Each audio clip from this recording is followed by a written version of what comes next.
Welcome back, sporting fans, to another spectacular episode of the Paint the Wall podcast. I, as always, am your host, Steve, and I am joined this week by a man who believes the moon landing actually occurred on Mars, but you all know him as Logan.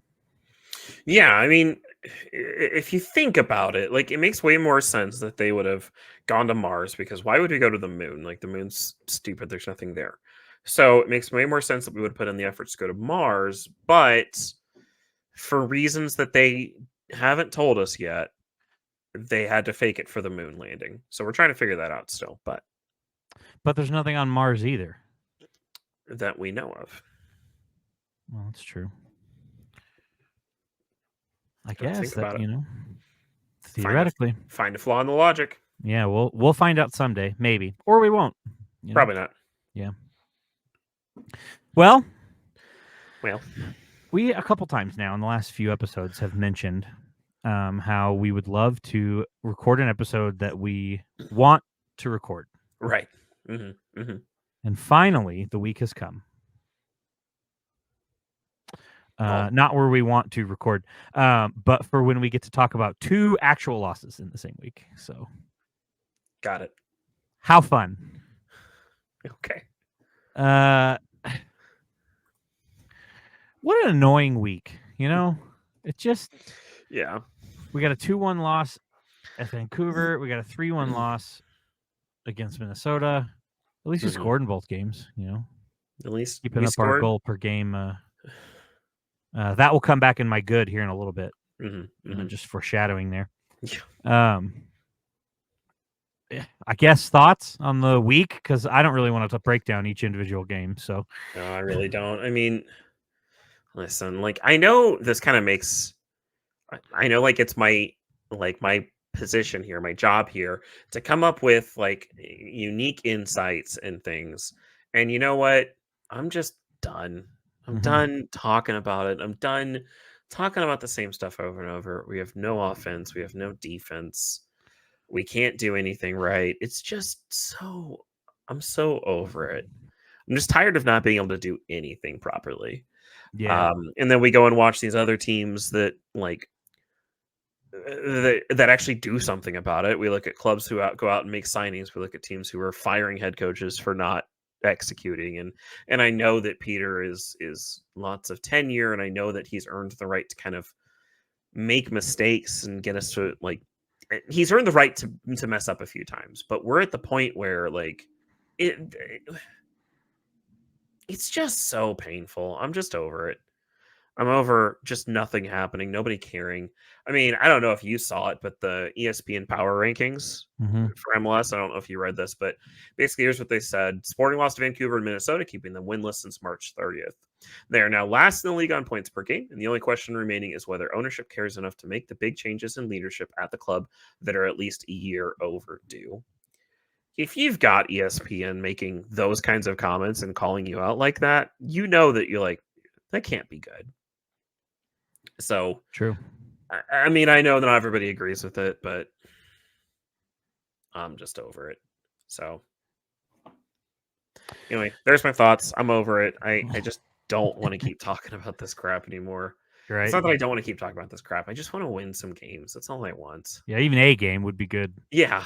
To start off with, I have to go to the game this Saturday, and I did choose my words correctly. I do have to go to the game this Saturday.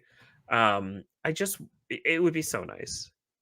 It would be so nice. Seattle's where our turnaround kicked off last year. It is true. It is. It was in Seattle, but it was against Seattle. That's what kicked it off last year. So it was after a little bit of a break, which it feels strange to have a full week off and call that a break. But for us recently, that is a break. No Wednesday games and stuff. So exactly. One thing I am curious to get your thoughts on. We had some different starting lineups, particularly with Vancouver. Yeah. Vancouver was looking at it again right now. I guess Rosero and Radoja, and that is it. Was for our normal starting 11.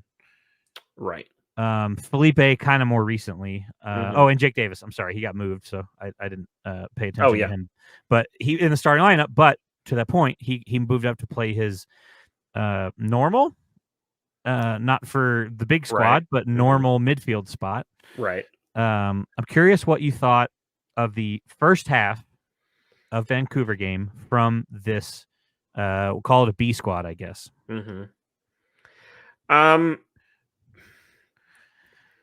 they were, at least it felt like they were trying something. Mm-hmm. It felt like there was some offensive creativity happening, and it wasn't turning into anything. It wasn't resulting in much. I feel like we had some decent chances at the beginning. I feel like we had a couple opportunities that were good, but it just didn't feel like there was anything dangerous happening. But it was different, so at least I give them credit for that. At least they were doing something other than just the normal thing that we've done for like the last 4 seasons. Mm-hmm. So it was better. They were at least trying something versus what we've done up to this point. So I'm pleased with the efforts that they made. I just this is our B team for a reason. There's just not as much talent on that club. Yeah. Or and so, I mean, if we could see that kind of level of creativity and effort from our A squad, maybe it's a different conversation. But I don't know. So to answer your question, I liked the creativity. There just wasn't enough oomph behind it. All right. Yeah, I agree with you. I think, to me, at least at the beginning, it felt like a light switch, honestly. Mm-hmm. Like, which is weird because normally when you expect it to be a light switch from your A squad to your B squad, it's in a bad way. Right. But this was definitely in a good way. Yeah. I remember we were texting each other, and I'm like, this Mm-hmm. team looks so much more creative. And like, Yeah. I know they're not putting it home, but like, at this point, I had such little expectations anyway.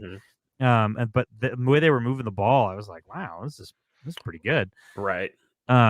Vargas ends up taking a pretty big hit. Mm-hmm. Goes down pretty hard, and they pretty much just stopped passing him the ball after that, Mm-hmm. which I thought was weird. Yeah. Even the announcers kind of made a comment about how he's been our best player all game. They're just dumping balls over the top, Mm-hmm. which again translated to the Minnesota game also. Right. Memo in particular was just dropping balls in over the top, Mm-hmm. and it seemed to be almost working. Yeah. Vargas burned his man several times, but then they just quit doing that. It was very Yeah. weird.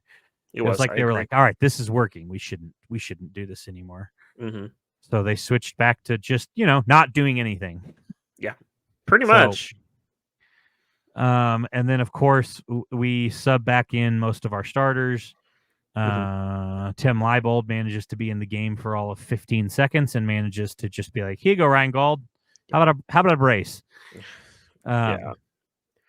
That one's frustrating, and in all honesty, I think that one's a little more frustrating because of the situation. Mm-hmm. Like if we were winning games or if we were having a decent season, we're probably not as pissed off at that one because he Sure. just came in the game and he just Mm-hmm. mishit a ball, and it's like, Mm-hmm. that's annoying, but it happens. But it's like on top of everything else going on, it's like, really, we're just gonna give them a second goal. Yeah. Mm-hmm. So, Yep. you know, What ended up being the winner? yeah. Perks though, or I guess a good thing, we did finally get a stoppage time goal.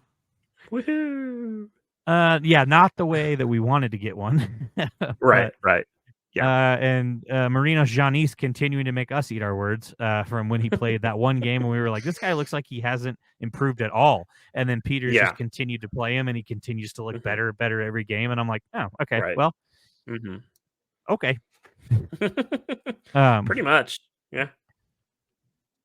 I don't know. I don't really have many other thoughts on really either of the games. No, it's Minnesota. Like, I mean, there really wasn't anything different. Like, it was such a lackluster performance. Yeah, we just got our butt kicked. That's what happened. Yeah, we did. It was bad. Like the score line wasn't representative of the game. Like, honestly, it could have been like 7-0. It honestly Mhm. could have. It was just so weak. It was so bad. So We did see more Kyrie Shelton we did, at and right back. mhm, Um, which I'd love to hear what you have to say about that because which game? No, um that honestly, that's not even fair. Because personally, uh-huh. I actually think he played pretty well. Yeah. Uh, he had that one game last year, I think, where he played right back, and we were Mhm. like, please don't ever do this again. Um, Yeah. Well, he had 2 games, I think, at right back, because there was the one game where we were like, "That wasn't bad." Yeah. And then there You're was right. another game where he was miles out of position Yeah. and And we were like, conceded a goal. don't please never do that again. Yeah. Well, Peter's doing it again. He's doing it again.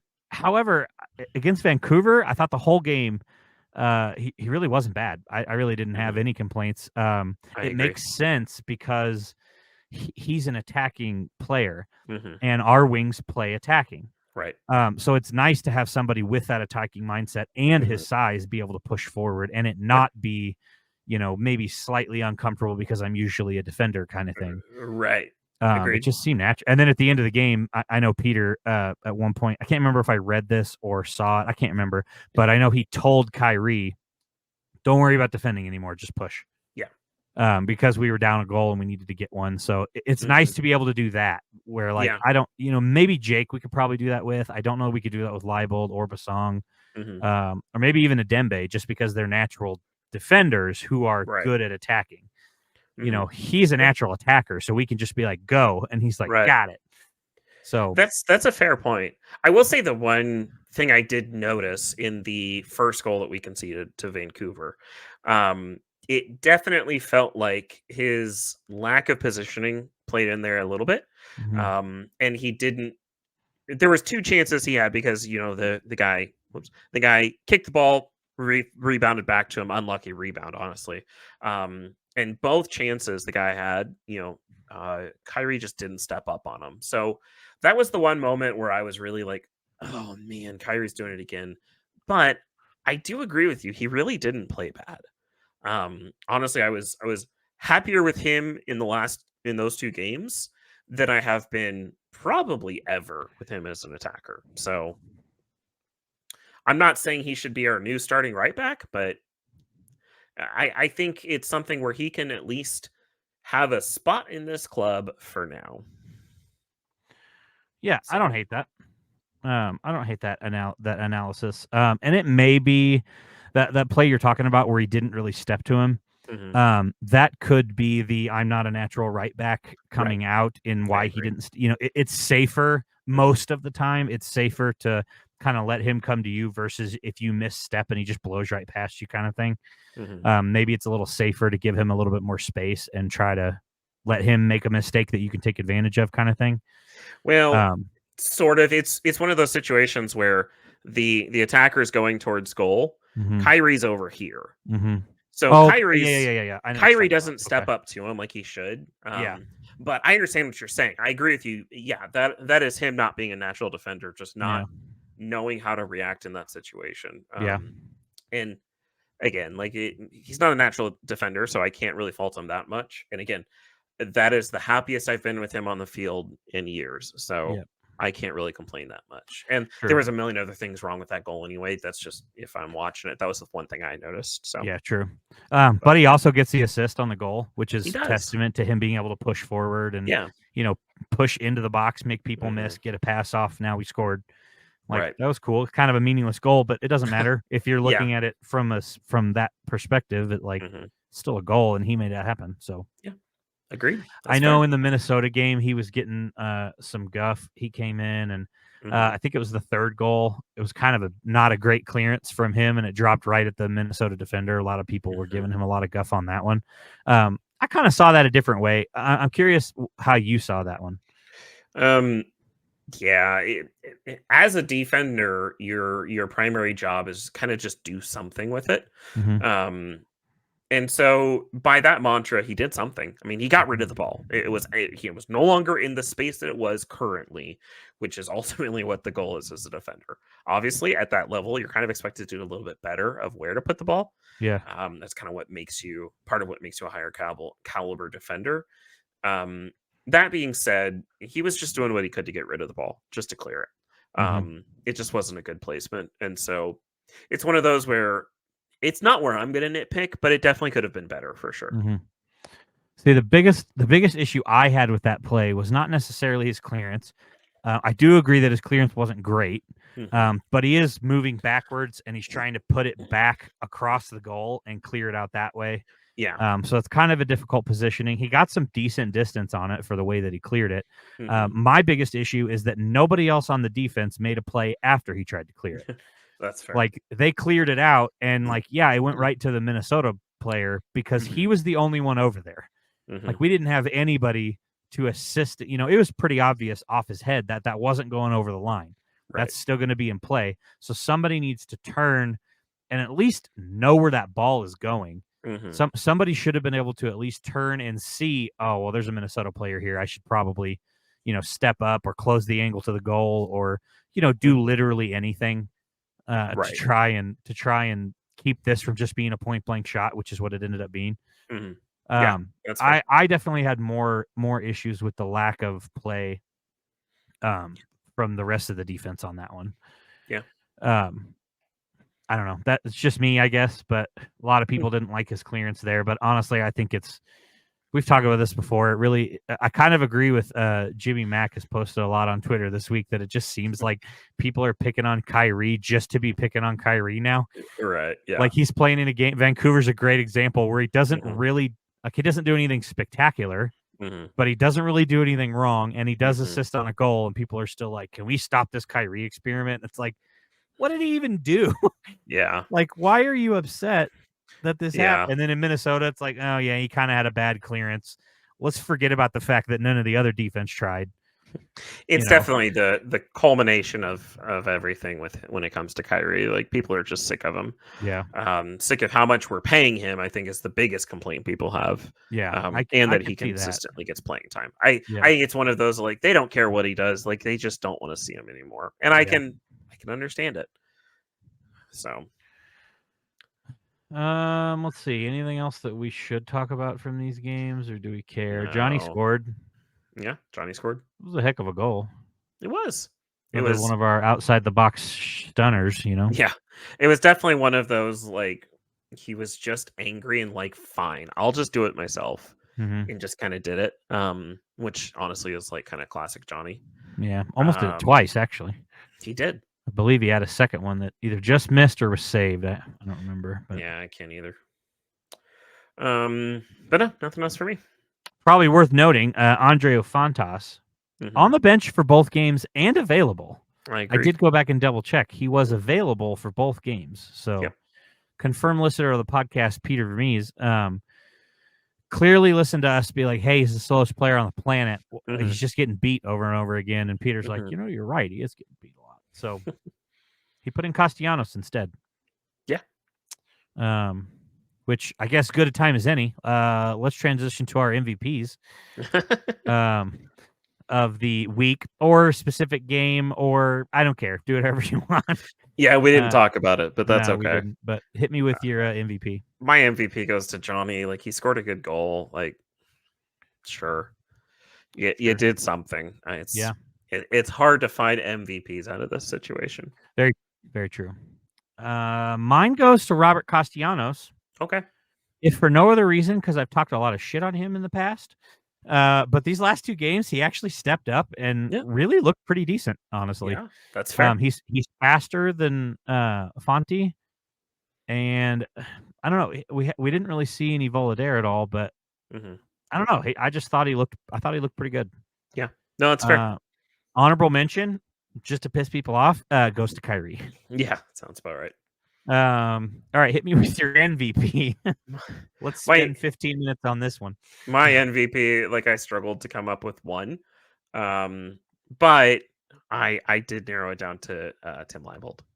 It was such a boneheaded pass. Yeah, just Tim Leibold. Yeah, it's so bad.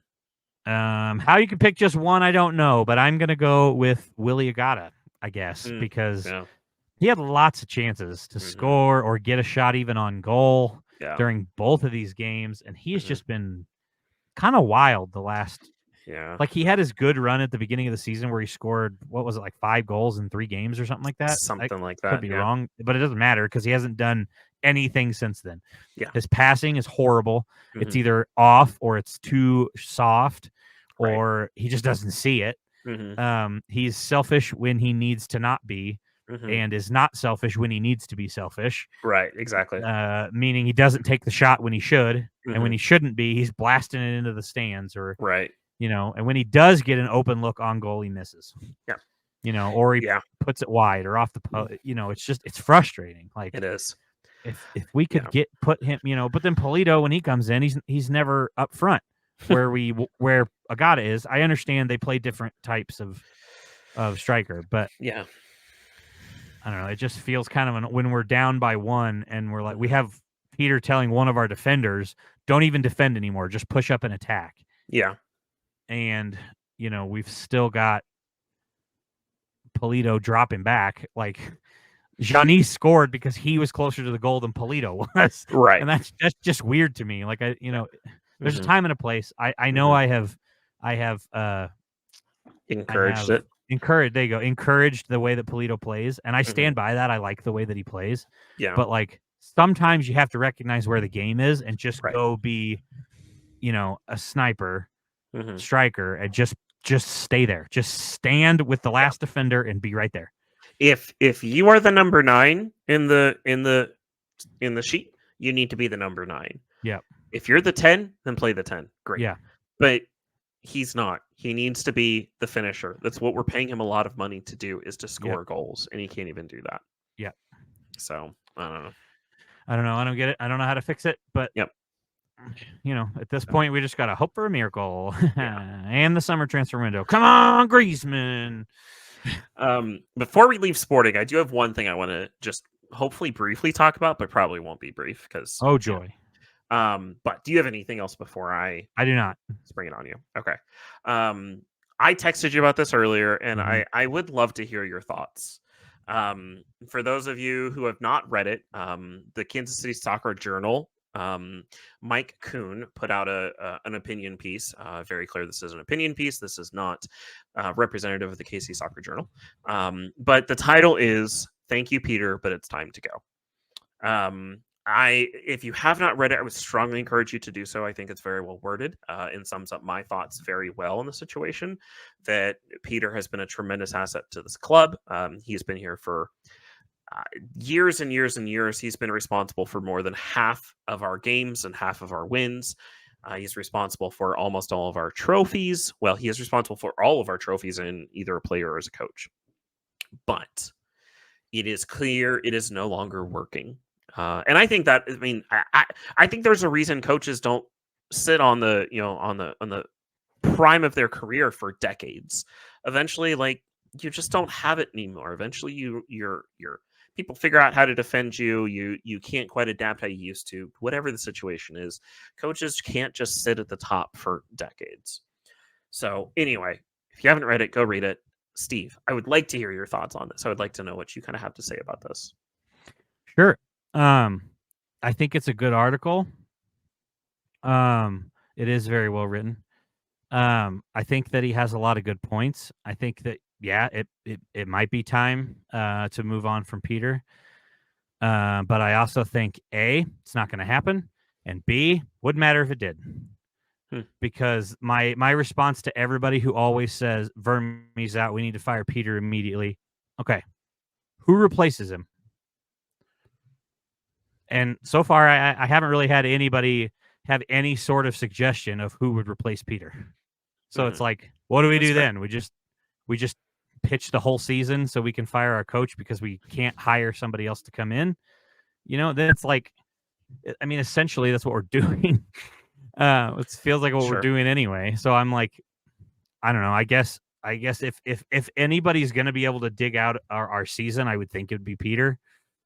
He's built up enough trust that I think that people should be able to believe that if anybody can figure it out, it's him. I do think for a large portion of this season, it hasn't really necessarily been his fault. It feels more like players not trying, players not caring, and players not playing as hard.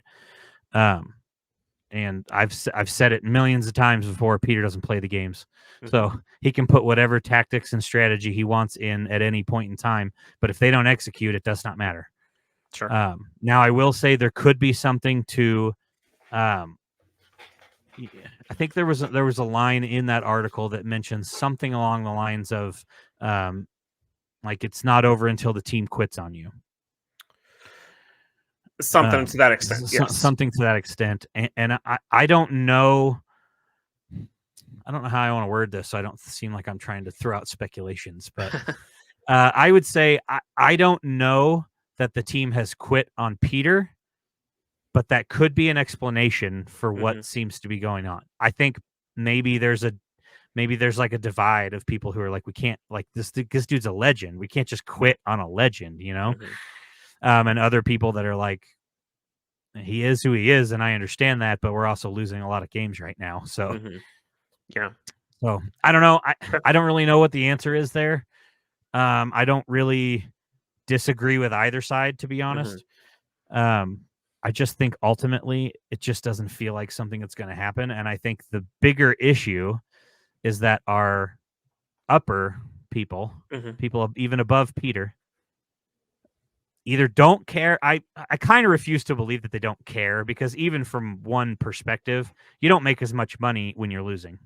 Sure. So even if people think that, you know, the billionaires that own the club only care about money, you're probably right. And you make less money when you lose. So, you know, they probably care, just not enough to do anything about it. Or maybe they're scared, or maybe they don't know what to do. Or maybe they're like me. Yeah, we can fire Peter, but who's going to coach? Like, who are we going to bring in instead? Okay. So right. Maybe they're thinking it's an off-season move, I guess, is what my ultimate thought would be. So I have some thoughts. Okay. I'm going to try to track your stuff back and go in order. Sure. So the first thing I would say is it's not going to happen. I would say it doesn't feel like that's the case anymore. For the longest time, it felt like Peter was invincible. And the fact that Peter has a job right now, it kind of tells me that he is to some extent. But this really feels different from any other situation he's ever been in. He's had bad seasons, he's had losing stretches, but never to this extent. One of the stats that jumped out to me the most was since the start of the 2022 season, Sporting has averaged 1.14 games. In that stretch of time, only 5 teams in the league have had a worse points per game average.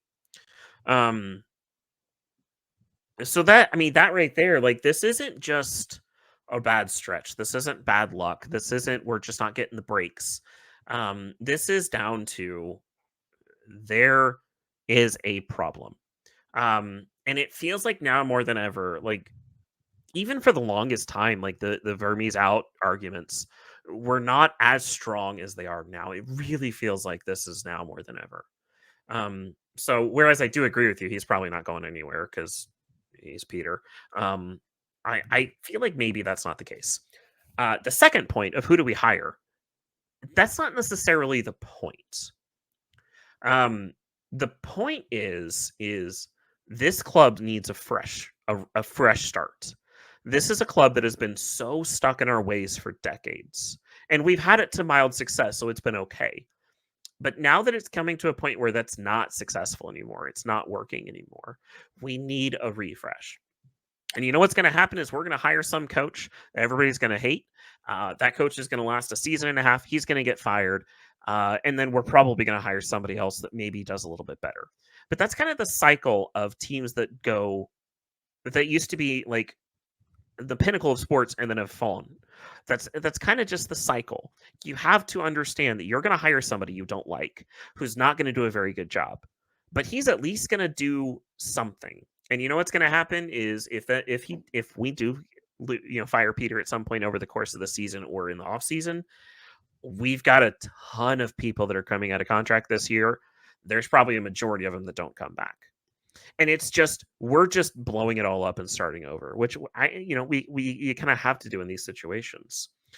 But there's also the flip side of that, where you don't know who you're going to hire before you start looking, and you don't know what you could find.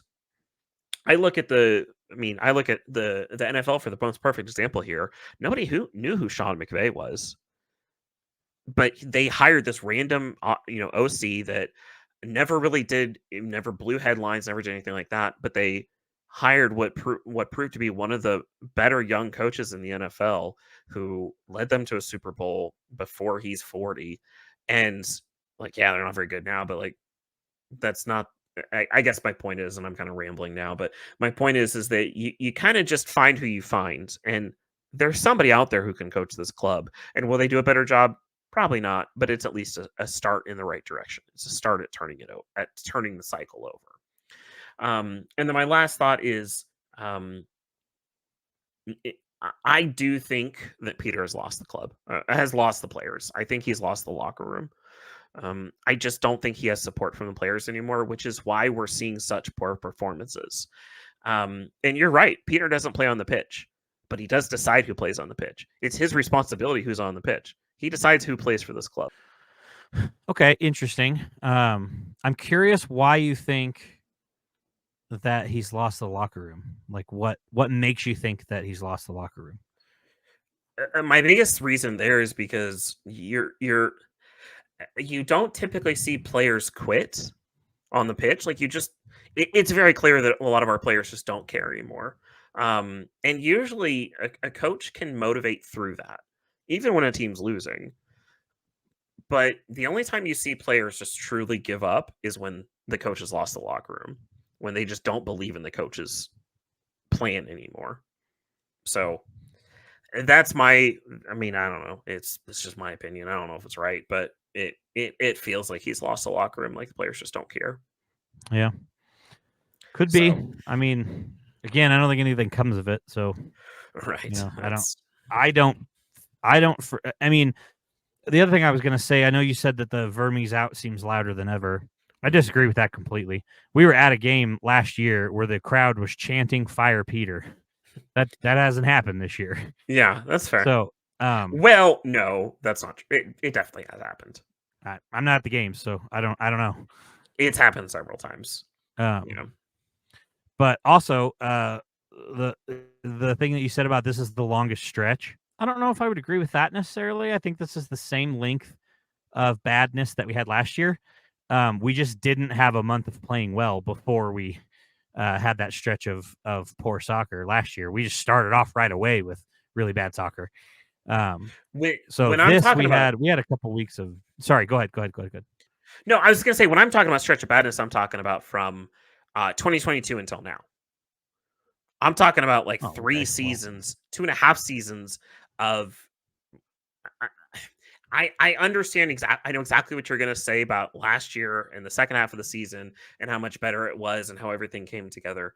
And I do understand the point there, and you're probably more right in that situation. But for me, it still comes down to the fact of Peter just cannot get out of situations that aren't exactly to his plan. It's all just part of that big bubble of Peter does what Peter's going to do, and he doesn't care about anything else. And so I look at last year, and I look at the beginning of last year. Yeah, he lost a ton of players. Yeah, he had a lot of injuries. But coaches deal with injuries, and they're still expected to win. You just have to figure out how to game plan around it. And I can understand if we had lost some games. I can understand, but to go 10 straight without a win with barely scoring any goals, like, that's just really bad coaching. Like, there's just nothing else that can really accumulate to that or culminate to that. If nothing else, you just have to figure something out. You have to figure out creative ways to win games. So I do still pin Peter, a big part of last year on Peter. Obviously, he recovered. He figured out, he once we got players back. But I don't think that changes the conversation, because the conversation for me still centers around Peter just does what he's going to do, and he doesn't care about anything else. And for me, that's just not working anymore. Yeah, I think he probably gave himself some a grace period and saved himself a little bit by having the end of the season last year that we had. I agree. So, and if he does it again this year, it'll be the same thing. If we manage to dig ourselves out of this hole this year, and pull it out again and end up making the playoffs, it'll be the same thing. But then I could also argue that, like, oh, there you go. He dealt with diversity and made it happen again. He dug himself out of the hole, and now we're winning. Right. There we go. That's what we needed. And then this offseason, we can overhaul and get some new players in and hopefully build from there. Maybe that's what the club is hoping will happen, but that just goes more towards why I don't think anything will happen this year until the offseason. That's fair. I just think that, Peter doesn't overhaul. He just doesn't. Well, he's going to have to because we're a lot of players are out of contract. So right, but he'll just re-sign most of them. Maybe he didn't re-sign Gotti. Gotti would be a real big help right about now. Yeah, but there was the whole beef with him and Peter and Gotti at the end of last year. I think that played into it. Yeah, probably. I just don't think he liked him anymore. I think he wasn't deemed to be sporting fit. No, you're probably right, 100%. Like he just kind of keeps doing what he's doing to buy a little bit more time. My only kind of thought there is that he didn't. I know that I'm probably in the minority with this, but if we're not winning hardware, if we're not winning, I always call it hardware. If we're not winning silverware, that's not enough. Making the playoffs isn't the goal. We beat St. Louis in the playoffs, and that was great. We made the playoffs. That was exciting. But that wasn't the goal, was to make the playoffs. That's not what we don't chant, we want the playoffs. We chant, we want the cup. That's what you're there for. And so if you're not winning cups, if you're not winning shields, if you're not doing anything and you're not making progress towards that, and you're kind of stagnant, you're not doing the right stuff. And I know it's a hard conversation. It's awkward. It's hard to say, like, a coach who made the playoffs last year after everything he went through should be fired. And I can understand why people wouldn't want that, but that's just my opinion. I think we're at a point where Peter has done what he can do with this club. It's time to say thank you, but it's time to move on. It might be, but we'll never know. It'll never happen. Yeah, that's very fair. So anyway, very large derailing. I knew that would end up taking longer than I wanted it to, but I thought it was good to talk about. Yeah. All right. Well, let's move over to the only team, soccer team in Kansas City that can win a game. And they, of course, didn't play last week. So we don't even really get to talk about them. But I did make the cool banner, so we'll put it up anyway. A slight bit of current news, though, however. Gabriella Robinson did tear her ACL and is out for the entire season. Yes. So that's unfortunate. She's the only current player that has played every minute of the season up until her injury, obviously. So that is a bummer for our defense that has been kind of shaky at times anyway. So that's definitely a bummer. But hopefully they retool and they got a good coach. That's what we should have talked about. Is I'm curious because I remember we had a pretty interesting texting conversation when Vlatko got hired by Kansas City, and you weren't exactly pro Vlatko coming back to Kansas City. So no, I was not. And having just come off the Women's World Cup, I think there was a lot of people who were not pro Vlatko. Now, what you had to say about his what you had to say about the fact that the Women's World Cup was pretty much his one blip on what was an exemplary resume was very true. I probably should have been less reactive about it, and I probably should have been more like, okay, this is a good thing. So that being said, I retroactively agree that yes, he was a good hire. Cool. Maybe he'll come coach Sporting. That'd be nice. That'd be good. You know? I mean, we don't have. You wondered where our coach player would come from. Yeah, true. Yeah, just right down the interstate. True. I'm just glad you didn't say Benny. I 100% thought you were going to say Benny Fellhaber. What's wrong with Benny? Well, he played under Peter for most of his career. He also now coaches under Peter. So you really think his philosophy is going to be different than Peter's? No, not at all. No, he's just a mini Peter. Like if Peter's not the answer, Benny's not going to be the answer either. No, you're probably right. I think the easy one is Kerry. I can never say his last name. Zavagnin. I think he's probably the one who is most likely to, if nothing else, in the interim, replace Peter. He's always kind of been the second up, and he's always kind of been the guy who, like last year, Peter missed a game or two, or I don't remember exactly what happened last year. Anyway, I don't remember. he filled in for Peter at least once, and I liked the way he managed the game. I thought he did pretty well. So I wouldn't be opposed to at least seeing what he's got. I would love to hire him as like the interim. That would kind of be the ideal situation because we can see what he does with the rest of the season and then go from there. But Yeah, fair enough. Who knows? Doesn't matter because it will never happen.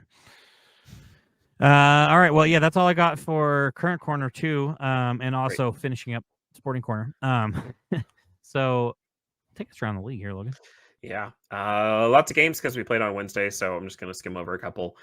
We had Montreal hosting DC United. Montreal getting a big win, 4-2 there.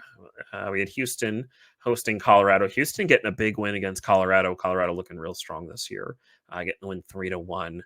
Seattle and RSL played to a 1-1 draw in Seattle. And then closing out Wednesday, we had LAFC hosting Minnesota United. LAFC getting the win 2-0. Moving over to the weekend on Friday, a special Friday game, we had NYCFC hosting San Jose. NYCFC getting a beat down on San Jose, getting the win 5-1. Miami and St. Louis played to a 3-3 draw. It was a pretty entertaining match there.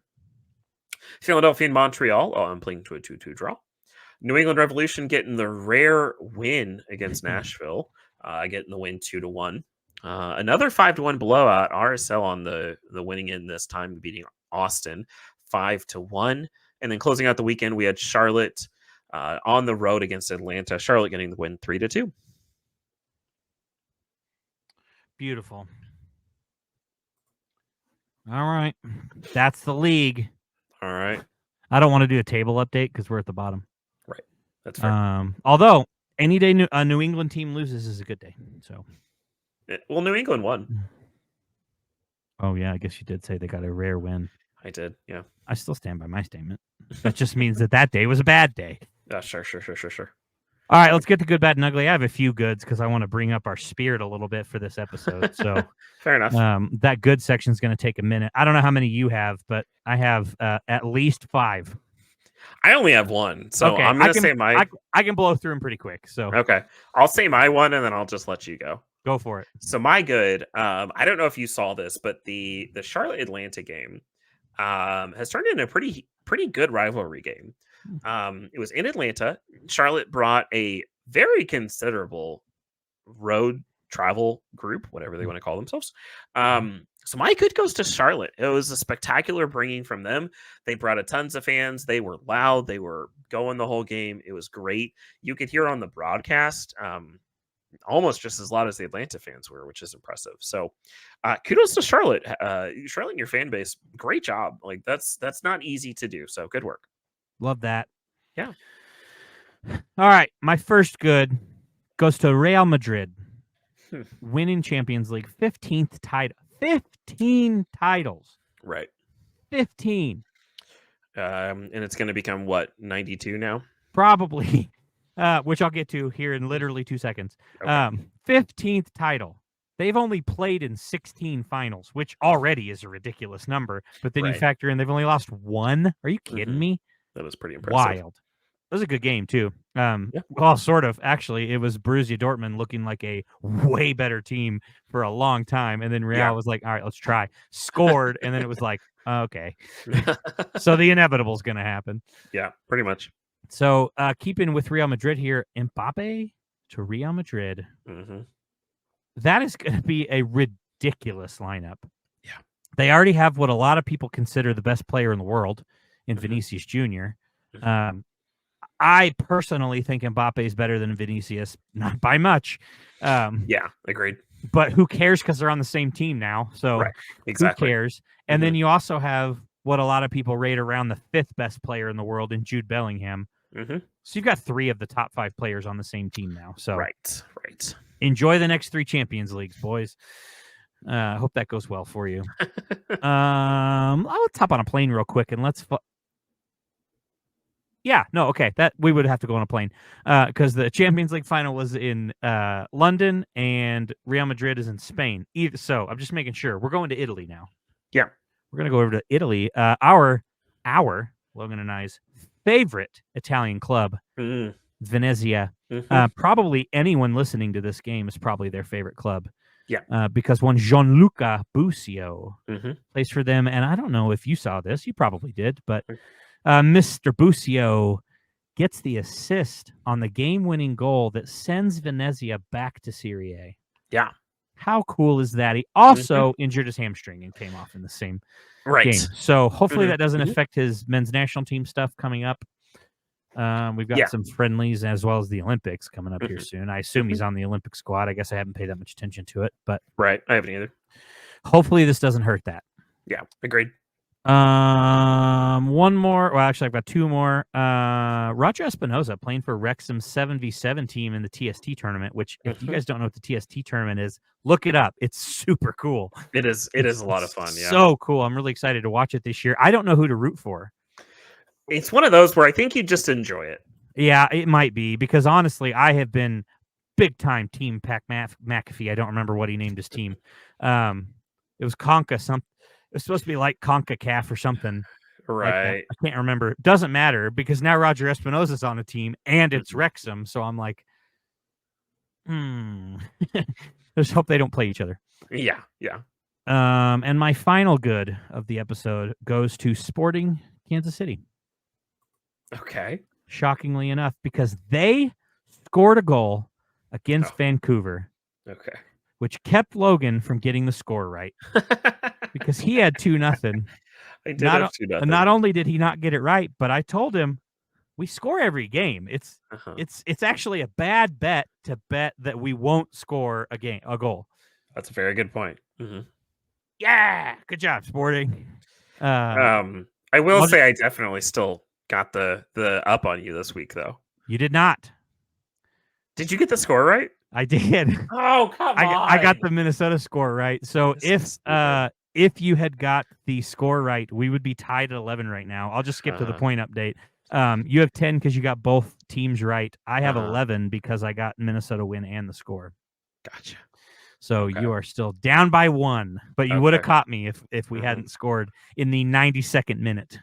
Oh, that stinks. So that's why Sporting actually makes it into my good for the first time in probably since March, if I had to guess. Fair enough. All right. Now that's over, hit me with your bad. My bad it's actually a sneaky little bad because it's a bad disguised as a good. Okay. So the good is that we are not losing any players to international duty. Okay, that's true. The bad is that we are the only team in MLS to not be losing a player to international duty. Yeah, that's interesting. That's how bad things are right now. Yeah. Well, I guess really that's only surprising for like Janice. Yeah, maybe Shallowy. Maybe Shallowy. He's getting kind of old, but Johnny's old enough that that's not really that surprising. Really just those two would really be the only two. Jake Davis is getting hosed, though. Just saying. He is. But anyway, that's my bad. Sort of disguised as a good. At least we're not losing anybody, but yeah, true. We are the only team in the MLS to not be losing anybody to international duty. That's pretty bad. Fair. So, my bad just goes to Sporting. Sure. Just because I want to even it out from giving them a good. I don't want to build their confidence too high. That's good. That's smart. So that's my bad. So hit me with your ugly. My ugly goes to the two massive blowouts from this weekend. Austin and San Jose losing 5-1. That's never good when you lose by that much. So that's my ugly. My ugly goes to the Columbus Crew. Okay.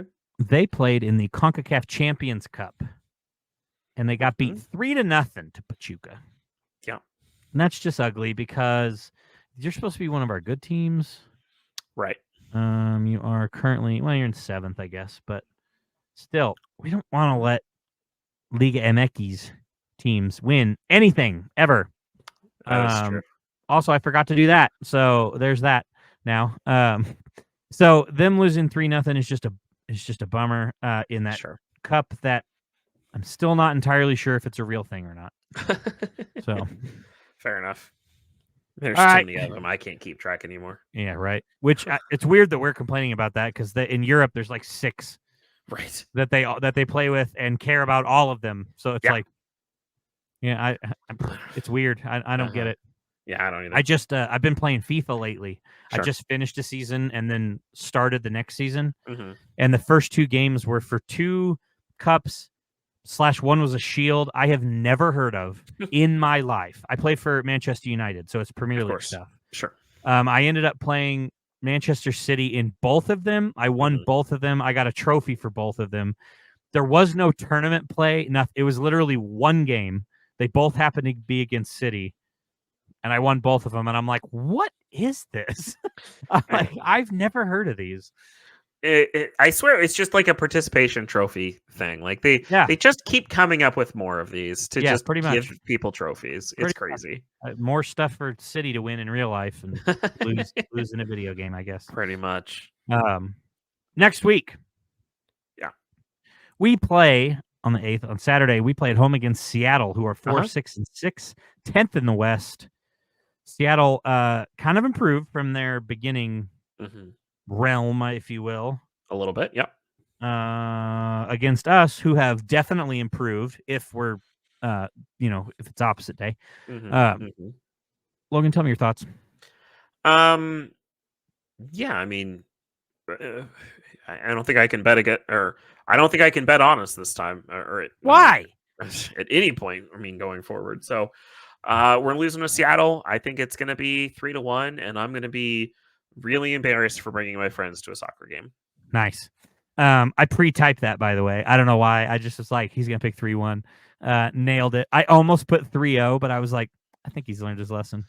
3-1 does tend to be my blowout score prediction because, I mean, 4-1 is like, come on, that's a little bit much. But yeah, even for us, like, come on. We still have Melia in goal, okay? Come on. Yeah. Yeah, I agree with everything. I think this is going to suck.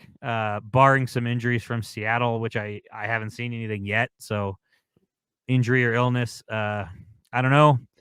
I hope you eat a ton of pretzels at this game because that seems to be the only time we score is when you go get pretzels. But if you don't, Seattle wins 2-1. That's what I'm going with. Fair enough. So we made it through. Woo! We did Look at us go. We had fun along the way, a little rough at the beginning, but we had fun along the way. We picked some rough seasons to start a podcast. Last year was our first season as a podcast, and we didn't win for 3 months. And then now we're doing it again, but we started off with some wins, and then we were like, now we're going to make it really hard for you guys to record a podcast. Why didn't we start a podcast in 2018? That season was fun. Yeah, true. I want to go back to that. True. But then we would have had to deal with this during COVID, and yeah, that's true. That wouldn't have been as fun. No. Either way, we appreciate you guys hanging out with us. Absolutely. Make sure you check out. I am not doing Fired Up Network this week. However, this will be broadcast on Fired Up Network, as it always is on the True TV app. Also, podcast is on Spotify. This is on YouTube. Of course, if I'm pointing at you, you're already watching it, so you already know it's on YouTube. If you're watching on YouTube, hit that like and subscribe. It would actually help us out a lot because we're not getting pushed out on YouTube as much as we are. On Spotify, we're getting pushed out a lot more, so we thank everybody that listens there. But if you're watching on YouTube, hit that like and subscribe. And if you're just listening, if you don't mind, just run over to our YouTube real quick and just hit like and subscribe. You don't even have to watch a video. I don't care. Just at least hit subscribe. That would help get us pushed out a little bit more. That would be great. Totally. I love it. Logan, I appreciate you as always. I appreciate you, Steve. Everybody have a good week. See you guys.